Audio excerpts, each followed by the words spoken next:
दिव्य तेजमयो देवाः महावीरो महाबला ज्ञान गुण भक्ति संगमो श्री हनुमते नमो नमः। जय हनुमान संकट मोचन जय हनुमान। जय हनुमान संकट मोचन जय हनुमान। केसरी नंदन तिहु जगवंदन अंजनी सुत बलधारी।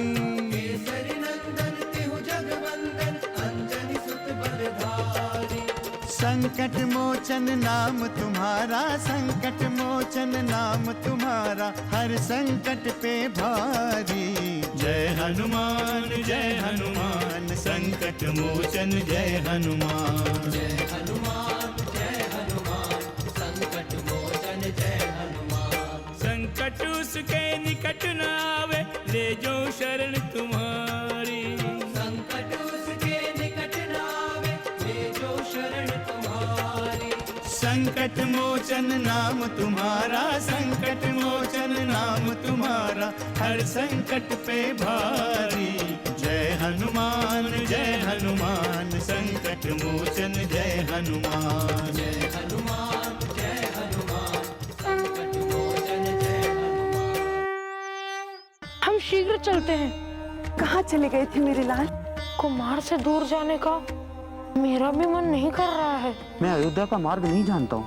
आप राजा हैं महाराज, और फिर रीछराज जामवन भी तो आपके स्नेही है।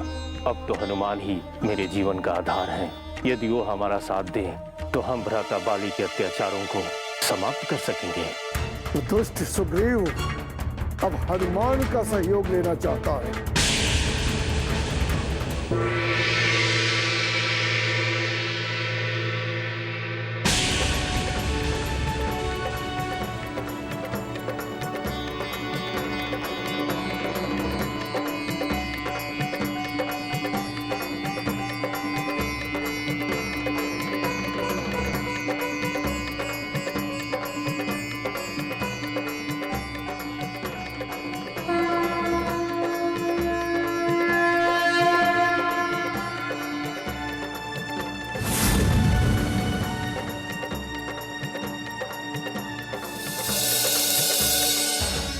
कब तक मौन रहेंगे देवाधिदेव?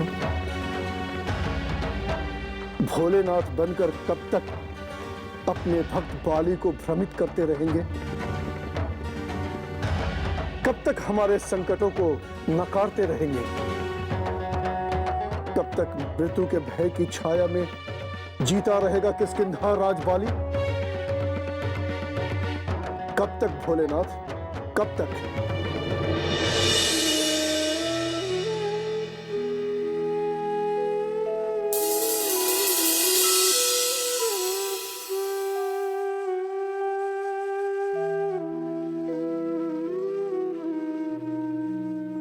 इतनी रात्रि में कहाँ हैं आप? कौन सी समस्या का समाधान ढूंढ रहे हैं? क्या आपको हमारी कोई चिंता नहीं है किष्किंधापति? प्रज्ञा, प्रज्ञा। जी महारानी जी। महाराज कहाँ हैं? जी मैंने उन्हें मंदिर में जाते हुए देखा था। ठीक है, तुम जाओ। जी महारानी जी।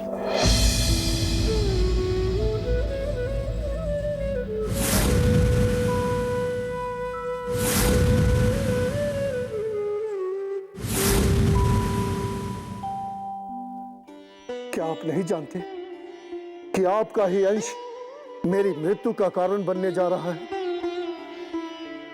मेरा शत्रु आपके ही अंश की सहायता से मुझ पर घात करना चाहता है।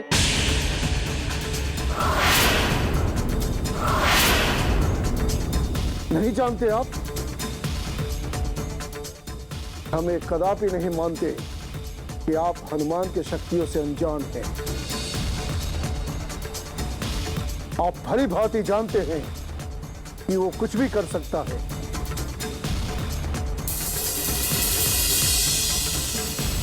त्रिकालदर्शी हैं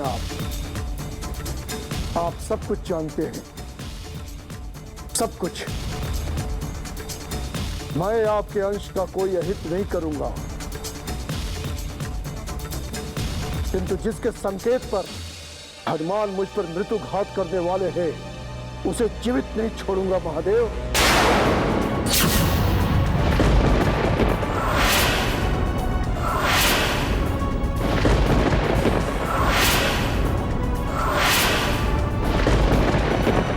जीवित नहीं छोड़ूंगा।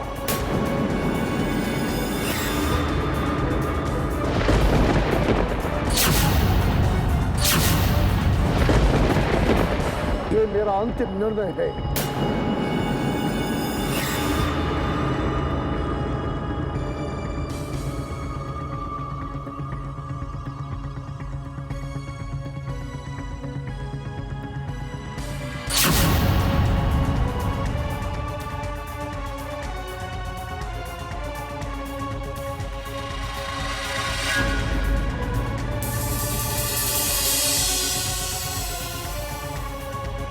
स्वामी, वो कौन है जिससे आप इतने भयभीत हैं? वो कौन है स्वामी जिसका आप अंत करना चाहते हैं? कौन है वो स्वामी जिसने आपकी निद्रा छीन ली है? हाथ छोड़ो तारा। नहीं स्वामी, हाथ छोड़ो। हाथ छुड़ा लेने से आपकी चिंताएं नहीं छूट जाती स्वामी। मैं आपकी भार्या हूँ स्वामी। आपकी चिंताओं का कारण समझना मेरा अधिकार है। तुम मेरी चिंता का समाधान नहीं कर सकती तारा। मेरी चिंताओं का समाधान केवल और केवल महादेव कर सकते हैं। मैं आपकी चिंताओं का समाधान नहीं कर सकती, किंतु मैं आपकी चिंता बांट तो सकती हूँ ना स्वामी। इसकी क्या आवश्यकता है तारा? मैं अपने भुजबल और महादेव की कृपा से अपनी समस्याओं का समाधान स्वयं करूंगा। किंतु ऐसे समाधान में कोई भूल भी तो हो सकती है स्वामी। तुम मेरे आत्मविश्वास को चुनौती मत दो तारा। जाओ विश्राम करो, जाओ।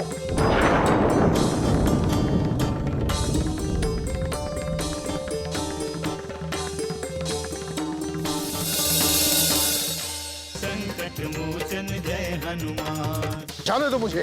नहीं। हनुमान।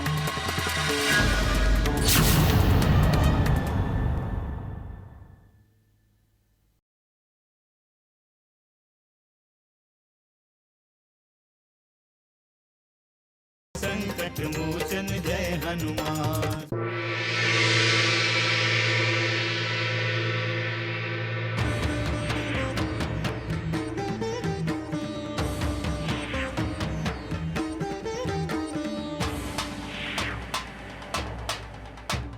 मैं आपके अंश का कोई अहित नहीं करूंगा, किंतु जिसके संकेत पर हनुमान मुझ पर मृत्युघात करने वाले थे, उसे जीवित नहीं छोड़ूंगा महादेव।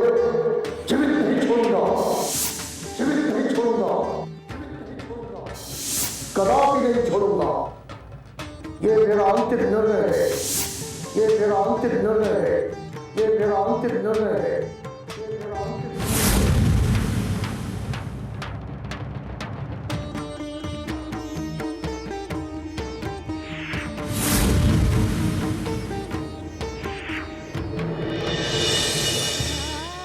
अपने ही भ्राता का अंत करेंगे, अपने ही रक्त से स्नान करेंगे, उन्हें निर्वासित करके क्या आपका जी नहीं भरा? हम उन्हें आपसे अधिक जानते हैं। वे कभी आपको कोई हानि नहीं पहुंचाएंगे, किंतु कौन समझाए आपको? कैसे कोई आपका भ्रम तोड़े?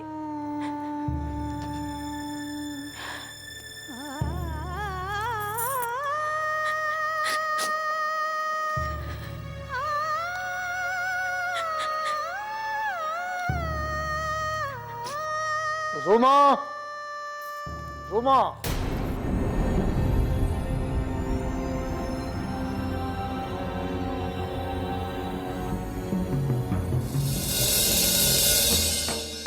रोमा, मैं आवश्यक कार्य से जा रहा हूं, शीघ्र लौटूंगा। तुम चिंता मत करना, नहीं, आप नहीं जा सकते। क्यों? क्यों नहीं जा सकता? हमें किसी अनहोनी की आशंका हो रही है, और कोई भी आशंका बिना किसी कारणवश नहीं होती। क्या कारण है कि तुम्हें इस तरह की आशंका हो रही है? हम नहीं जानते, किंतु हम इतना चाहते हैं कि आप कहीं ना जाएं। देखो रुमा, तुम नहीं जानती कि मैं किन स्थितियों में जा रहा हूं, और तुम तो हमारे राजकाज के बारे में भी नहीं जानती। ऐसे में मेरा मार्ग रोकना अनुचित ही नहीं, तुम्हारी अज्ञानता का सूचक भी है। जाने दो मुझे। नहीं, हम आपको नहीं जाने देंगे। रुमा!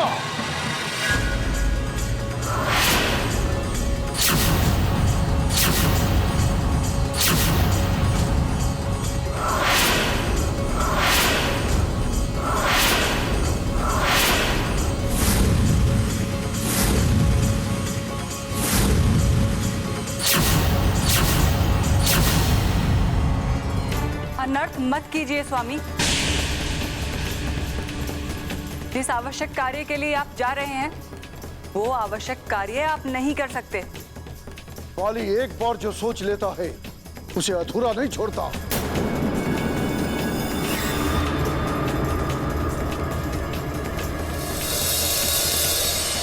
दीदी।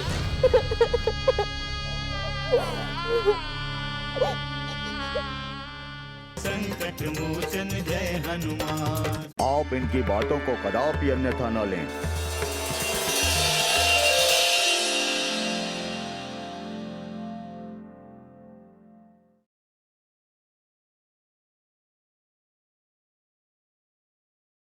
संकट मोचन जय हनुमान।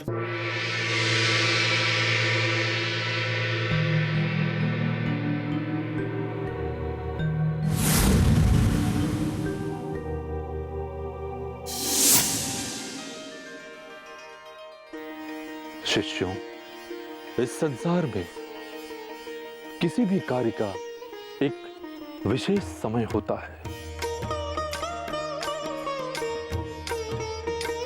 उस समय के पूर्व या उस समय के पश्चात कोई भी कार्य नहीं होता। जिस तरह हम वृक्ष में चाहे कितना ही जल क्यों न डालें, समय के पूर्व उसमें फल नहीं आता है। ठीक इसी प्रकार जिसकी मृत्यु जब होनी है तभी होती है। समय के पूर्व हम उसे नहीं मार सकते हैं।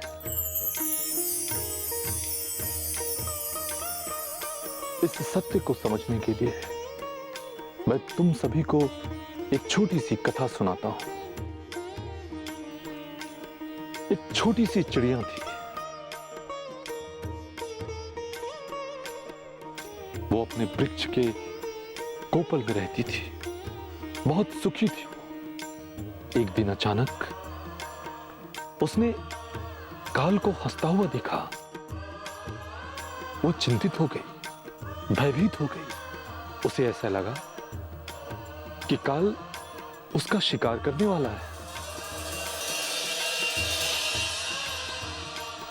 वो इसकी चर्चा गिद्ध से की। गिद्ध ने कहा, तुम निश्चिंत रहो, और उसने चिड़ियों को चोंच में उठाया और 7 समुंदर पार चला गया। फिर उसके बाद क्या हुआ गुरुदेव? क्या वो बच गई? कैसे बच सकती थी?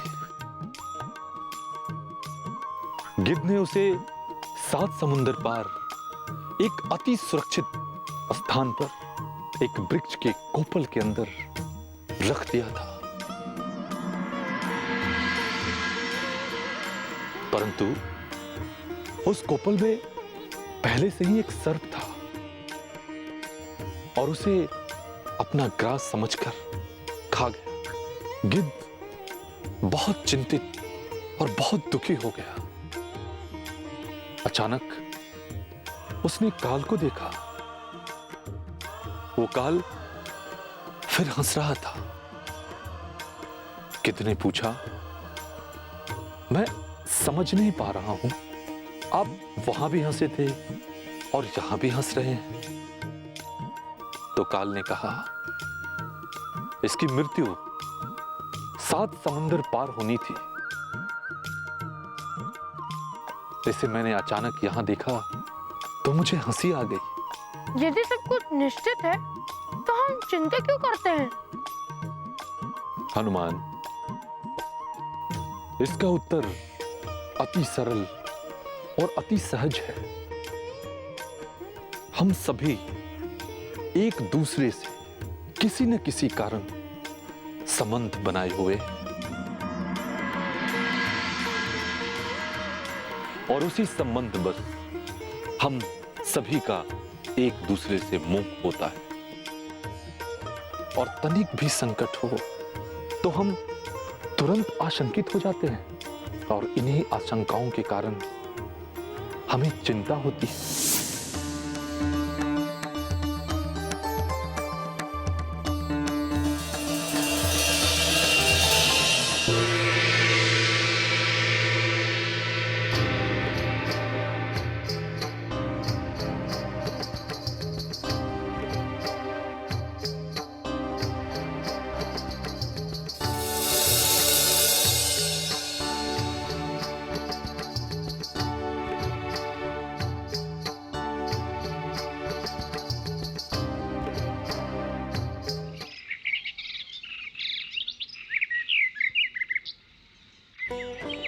देवी अंजना को ये लग रहा होगा कि मैं हनुमान को साथ में लेकर आऊंगा,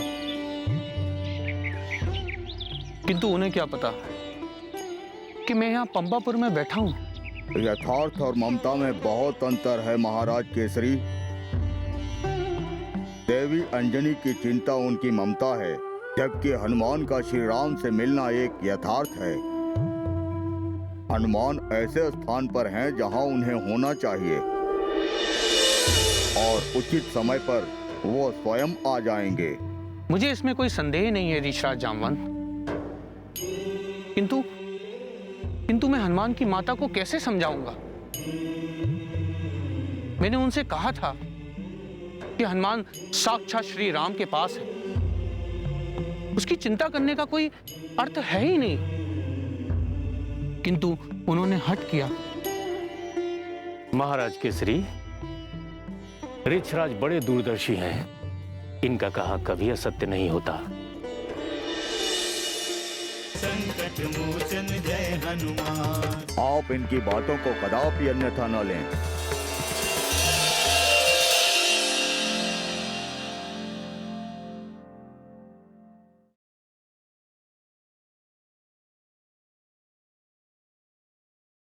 संकट मोचन जय हनुमान। आज मैं इन्हीं के कारण यहां हूं, अन्यथा मुझे इस जीवन से विरक्ति हो जाती है। आप सुमेरु लौट जाएं, विधि के विधान के अनुसार हनुमान सकुशल वापस आ जाएंगे। पुनः जिसके रक्षक स्वयं महादेव हैं, उसके बारे में चिंता करने की क्या आवश्यकता है? जय जय श्री राम, जय जय श्री राम। लगता है ये वही स्वर है। मुझे लगता है हनुमान आ गया। मैं देखता हूं।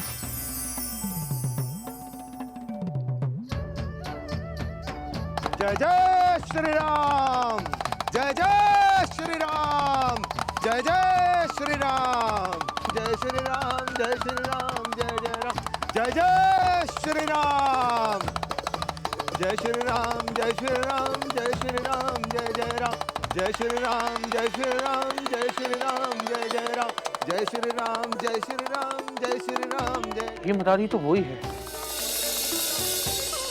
परंतु हनुमान नहीं है। मदारी से हनुमान की सूचना तो मिल जाएगी। जय श्री राम, जय श्री राम, जय श्री राम, जय जय राम, जय श्री राम, जय श्री राम, जय जय श्री राम। मदारी, तुम अकेले? मेरा पुत्र हनुमान कहाँ है? हमने तुम पर विश्वास करके उसे जाने दिया था, और तुम उसे कहां छोड़कर आए? जय जय श्री राम, जय जय श्री राम। महाराज केसरी, आपका पुत्र दशरथ नंदन श्री राम के साथ है। यह आपका परम सौभाग्य है कि श्री राम ने स्वयं हनुमान से रुकने का निवेदन किया है। किंतु आपने तो कहा था कि जय जय श्री राम, जय जय श्री राम। हमने जो कहा था वही किया है। जैसा हमने सोचा था वैसा ही हुआ है महाराज केसरी। परंतु आपके सुनने में अवश्य कोई भूल हुई है महाराज केसरी। आप पुत्र मोह में पड़कर अपने पुत्र को माया के बंधन में मत बांधिए महाराज केसरी। यह आपके लिए शुभ नहीं होगा और आपके पुत्र के लिए भी शुभ नहीं होगा। जय जय श्री राम, हर हर महादेव। आप नहीं जानते,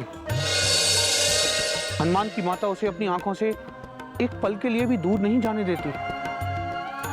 बहुत त्याग और तपस्या से हमने उसे पाया है। तुम्हारी बातें सत्य हैं, किंतु एक माता के लिए इन सब बातों का कोई अर्थ नहीं है। धैर्य रखिए महाराज, कभी कभी जो हम चाहते हैं वो सत्य नहीं होता। क्या पता मदारी के रूप में ये कोई त्रिकालदर्शी हो, क्योंकि ऐसी रहस्य की बातें कोई सामान्य मदारी नहीं कर सकता। आप इनकी बातों को कदापि अन्यथा ना लें।